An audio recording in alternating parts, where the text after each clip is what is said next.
Did you know that you probably still have some unresolved trauma from when you learned how to cross the break on the clarinet that's still causing issues in your playing?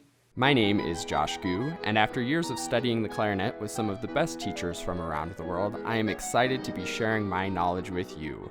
So go to QuickStartClarinet.com or check the description on this video to see all of the wonderful resources I have to help you reach your clarinet dreams.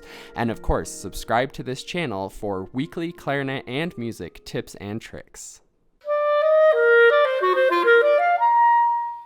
A couple of weeks ago, I did a video on why squeaking might actually be good for you and be a good sign that your playing's in good shape. And I wanted to dive in a little bit more specifically about how that can happen with crossing the break and how you can still have issues from that. And I think trauma is actually a good word for it. That's getting in the way of other aspects of your playing. So to start with this, I want to talk about how learning crossing the break usually goes. What will happen is you learn about the break, you learn about going over to B, and there's one of two things. Usually when you first are trying to go from like A to B, you'll run into issues where the B doesn't come out. So you feel like there's something wrong with it and it takes extra work to get the B to come out. If you have a good teacher or are going through and learning the things in sort of the order that I think is best, you won't start by going from A to B. You will already have experience playing those higher notes before you're worrying about crossing between the registers. So it won't be as hard and you won't have that built in that B is a hard note. But even if you're really comfortable playing over the break, when it comes to making that transition, it'll still feel like that transition's difficult and tricky.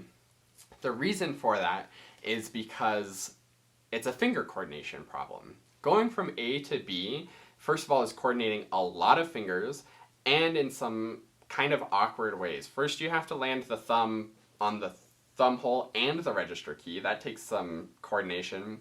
Going from the A key to the first hole, it takes an immense amount of coordination and it is one of the most awkward things that you have to do on the clarinet.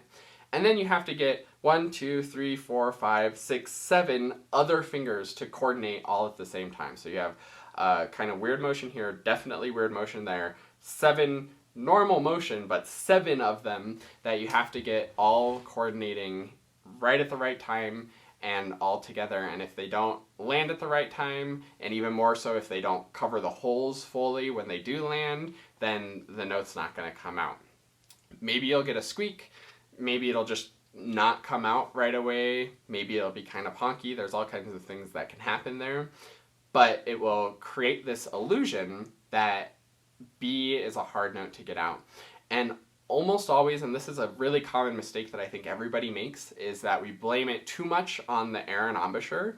So you start thinking like, oh, the B doesn't come out, so maybe I need to blow harder, or even worse, you squeak on the B, so you're like, oh, I'm afraid of squeaking, so I'm going to back off with the air support, and then it doesn't come out, and then you have that issue.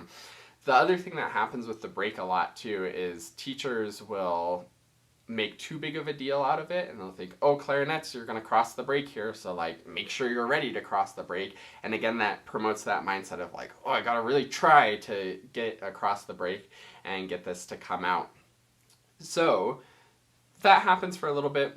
Eventually you figure out how to coordinate your fingers, so maybe it's not a problem, but you still have those subconscious problems of like, oh, sometimes I squeak, so I need to back off, or this note doesn't come out, so I need to push harder, and you're changing the air and embouchure to try to make it work, when in reality, if you're playing with good air support on the A, then the B will come out just fine when you coordinate your finger as well. So that's all it takes to cross the break is good air support, which is something that you should be playing with all the time, everywhere. You'll sound better in general. So good air support and then good finger coordination. That's all it takes to cross the break from A to B really seamlessly, really smoothly. But you have all of that trauma and that past baggage that's saying you need more air, or you need to back off so you don't squeak, or you need to try harder to get the fingers to land. All of those things can come up. Now, let's fast forward a few years in the development and the progress, and maybe a lot of you are already here where you can cross the break pretty comfortably and you aren't too worried about it. You feel pretty confident that the B is going to come out no problem because you've got your air support continuous and going. You've learned how to coordinate the fingers, so you're in good shape. But that previous trauma is still in there, and now maybe as you're learning the altissimo, you have similar issues. The altissimo fingerings are a little awkward, so maybe there's a finger coordination issue there or a finger confidence issue there.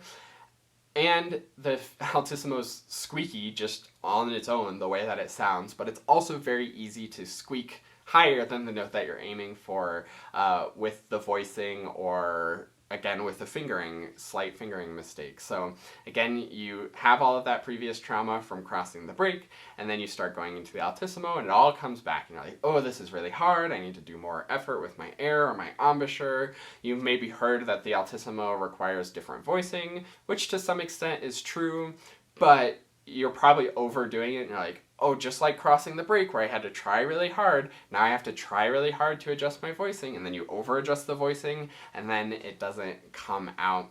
And this is not true just for altissimo notes, but it can be for any large leaps, whether it's a large leap from the shallow mode to the clarion, just using the register key or anything like that. You can run into those issues of making things harder than they are.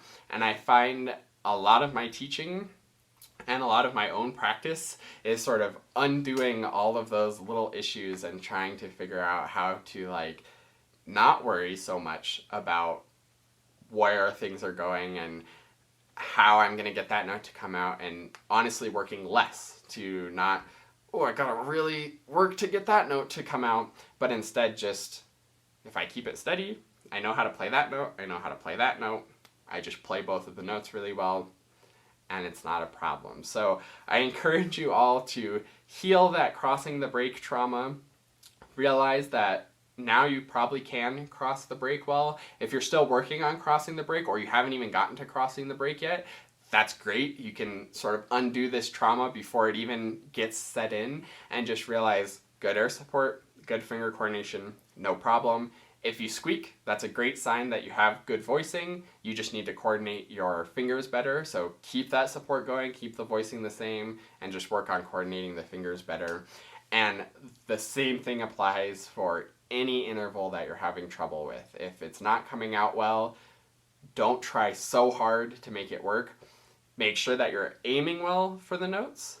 Make sure that you're supporting well with the air and embouchure, and then just coordinate the fingers and it'll come out no problem. So hopefully this was interesting and gave you a little perspective on that journey of playing. Hopefully you can apply this in your playing to make those intervals a little bit easier. And I would love to hear in the comments, the next time that you're struggling to get a certain interval to come out, whether it's going into the altissimo, crossing the break, or even just big leaps in the shallow mo register, try doing less, just playing two good notes, supporting, coordinating the fingers, and see what that does for you. I'd love to hear if there's any good revelations around that. But thanks so much for watching this video. I hope it was helpful, and I look forward to seeing you in another one.